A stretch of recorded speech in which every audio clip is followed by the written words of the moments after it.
China is a very interesting country from which there is a lot of things to learn. But she's also a danger to the continent if we are not careful.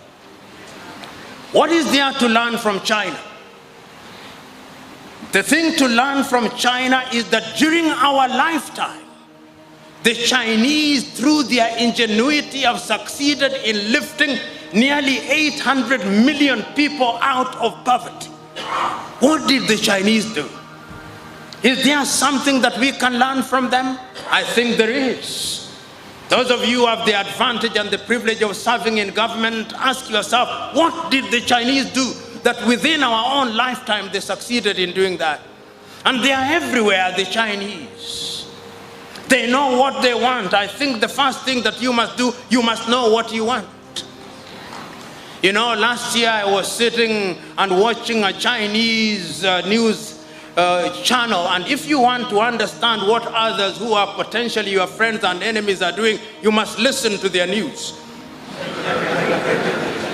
I was watching the CGTN, and I was listening to the 6,000 delegates in China sitting and thinking about China, how China will deal with Africa and the world 100 years from thence.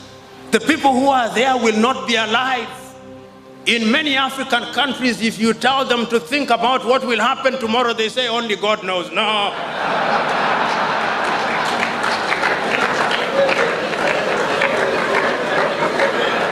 I hold the view that when you are planning, you plan as if you will never die. And if you are prayerful, you pray as if you'll die the next minute. I'm suggesting that the Chinese have given us away. Today, the Chinese, and see how the Chinese are working with us. Which university in Africa worth its name does not have a Confucius Center? I do not know whether you have one here at UCC.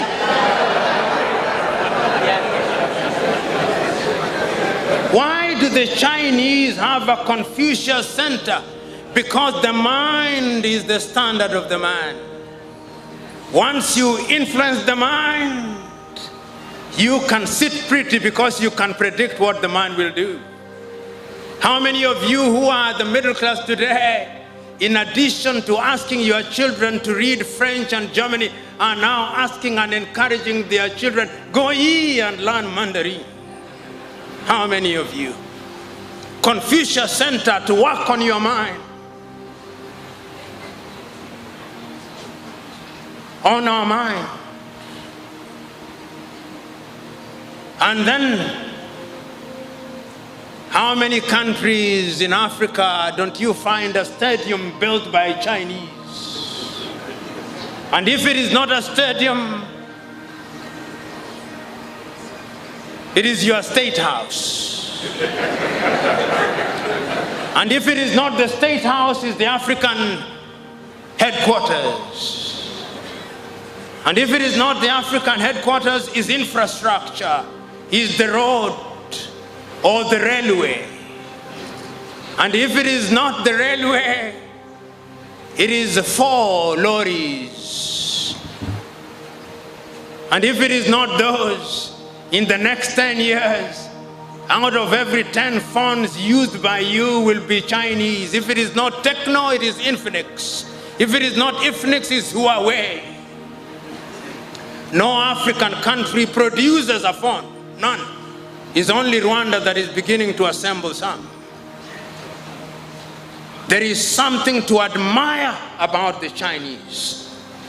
But if we want to benefit from the Chinese, we must be strong. We must be weak. We must not be weak. We must negotiate continentally.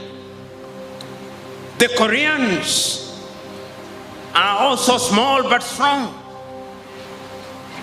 But if we are not careful, and I'm saying this, if we are not careful, in the next 25 years, all of us will be speaking Mandarin.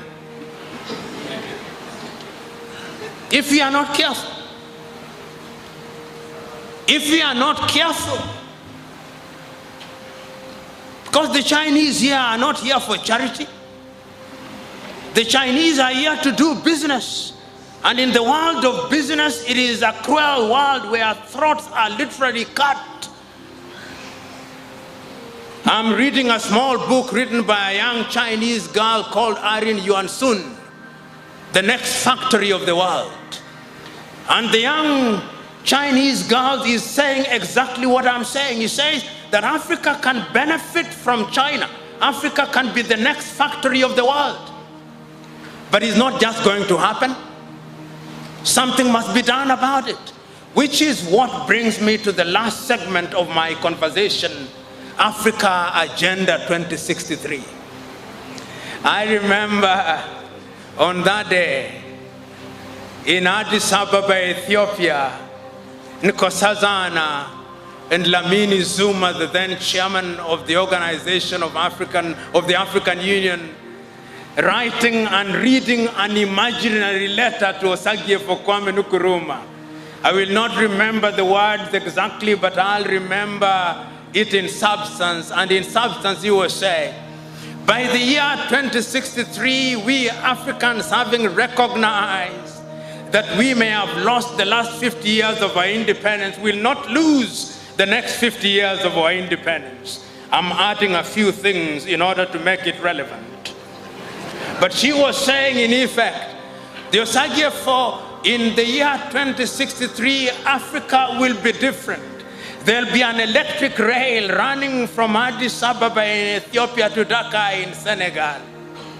In the year 2063, Africa will be feeding herself, and the bread basket of Africa will be Zimbabwe in Southern Africa and the Democratic Republic of Congo. Africa will be making her own furniture, and we will do so in a sustainable manner, with the equatorial forests of Congo being the source of our products. I will remember in those years to come, what you now see as the Sahara Desert will have been greened. Africa will be covered in forests. The Democratic Republic of Congo will become the equivalent of the Silicon Valley.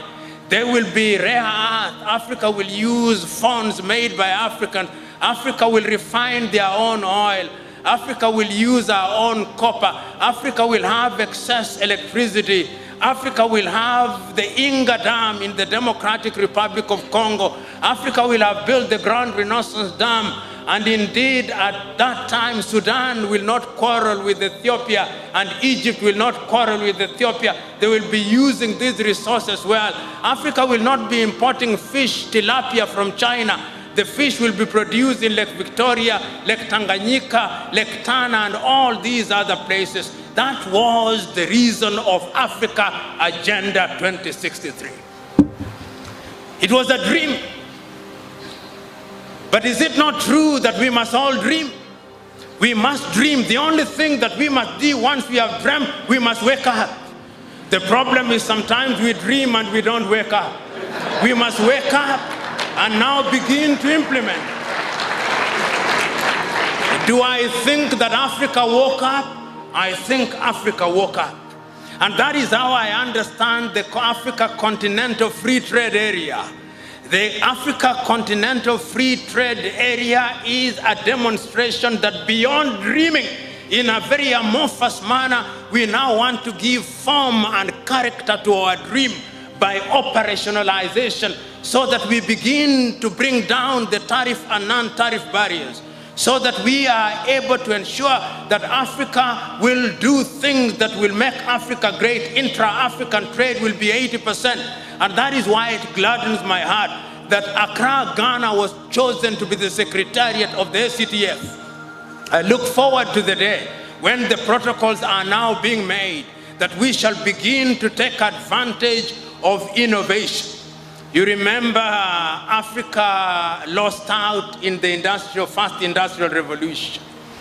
Africa lost out in the second industrial revolution. Africa started gaining a little from the third industrial revolution. We are now in the fourth industrial revolution, where we are talking about artificial intelligence, we are talking about robotics, we are talking about the Internet of Things. We are saying that Africa must now find her pride of place in those areas, so that Africa can be great in agriculture. Africa can be great in education. Africa can be great in value addition. Africa can be great in utilizing our fossil fuels so that young Africans will not cross the Mediterranean Sea. When I look at Africa, I think that she can be made to work. But the last thing that we must do is to ensure that we introduce hygiene in our politics. Because it all begins and ends with leadership. History has demonstrated, not once, not twice, but times without number, that when you have men and women who are good leaders and they know what they want, they can catapult their countries within a short time into the higher orbits of development. We must now begin to ask ourselves, how do we govern ourselves? How do we create a political environment where all these things can happen? I'm suggesting to us, without being arrogant, I'm speaking hopefully with the humility that will not sharpen the anger of leaders in this forum, but will open their eyes. When you are in a position of honor and privilege, remember that your duty is to serve. Those of you who are cabinet ministers, remember that you are not necessarily the best of men, but you've been favored to be in positions of honor and privilege. You are not necessarily the best of women. Because you have been honored and privileged, serve in humility. And the problem in Africa is that many African leaders suffer from what I call the Jehovah complex.